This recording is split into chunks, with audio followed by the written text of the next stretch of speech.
সাফাই কর্মী ইউনিয়নের সভাপতি ভীম বাফসোর আসন্ন বিধানসভা নির্বাচনের প্রেক্ষাপটে গুরুত্বপূর্ণ বক্তব্য রাখেন।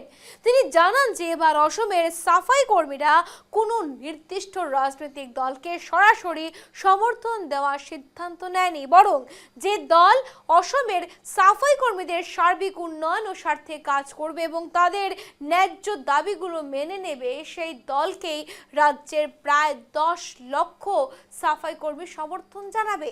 সংবাদ সম্মেলনে ভীম বাফর স্পষ্টভাবে দাবি করেন যে যেভাবে সাফাই কর্মী 10 বছরেও বেশি সময় ধরে কাজ করেছেন তাদের চাকরি অবিলম্বে স্থায়ীকরণ বা নিয়মিত করতে হবে। পাশাপাশি সাফাই কর্মীদের জন্য ন্যূনতম 18,000 টাকা মাসিক বেতন নিশ্চিত করার আহ্বান জানিয়ে তিনি আরও বেশ কিছু দাবি সরকারের কাছে পেশ করেন।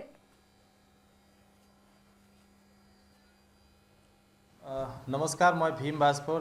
যেনেকৈ আপুনি গম পায়, এতিয়া ইলেকশ্যনত বাতৰ চলি আছে আৰু ইলেকশ্যন টাইমতে বহুতে পলিটিকেল পাৰ্টি বিজেপি হওক, কংগ্ৰেছ হওক, নিৰ্দলীয়বিলাক হওক, ষ্টেটত যিমান পলিটিকেল পাৰ্টি আছে এইবিলাক আমাৰ চাফাই কৰ্মীৰ পৰা ছাপোৰ্ট খুজি আছে। যিহেতু আপুনি গম পায় যে অসমত চাফাই কৰ্মীৰ পপুলেশ্যন 10 লাখ ভোটাৰ আছোঁ আমি অসমত।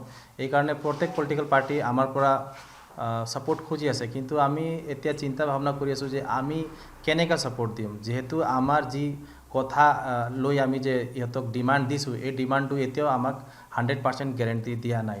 আমাৰ ডিমাণ্ড হ'ল যে যেতিয়া ইলেকশ্যনৰ পাছত এইবিলাক যেতিয়া চৰকাৰ গঠন কৰিব তেতিয়া আমাৰ চাকৰিবিলাক 10 বছৰকৈ যিবিলাক চাফাই কৰ্মী চাকৰি হ'লে সিহঁতক পাৰ্মানেণ্ট কৰিব লাগিব। মিনিমাম দৰমহা 18,000 দিব লাগিব। য'ত য'ত আমি কলনীত আছোঁ সেই কলনীবিলাক আমাৰ নামত এলটমেণ্ট দিব লাগে, আমাৰ নামত দিব লাগে, আৰু 100% কাষ্ট চাৰ্টিফিকেট দিব লাগে। 5th আসাম চাফাই কমিশ্যন আয়োগৰ যে চেয়াৰমেন ভাইচ চেয়াৰমেন মেম্বাৰৰ কাৰণে যে ভোটিং হয়, এতিয়া ভোটিং ল'ব লাগে। এনে যাৰ ইচ্ছা তাক বনাব নালাগে। আৰু যি আঁচনি স্কিম আমি যে নাপাওঁ সেইবিলাক লৈও আমি মানে ডিমাণ্ড দিছোঁ। কিন্তু আজি ডেটত যেহেতু আজি 27 মাৰ্চত এটাও পলিটিকেল পাৰ্টিক আমাক গেৰেণ্টি দিব পৰা নাই। এইকাৰণে আজি ডেটত আমি কোনো পাৰ্টিক সমৰ্থন দিয়া নাই।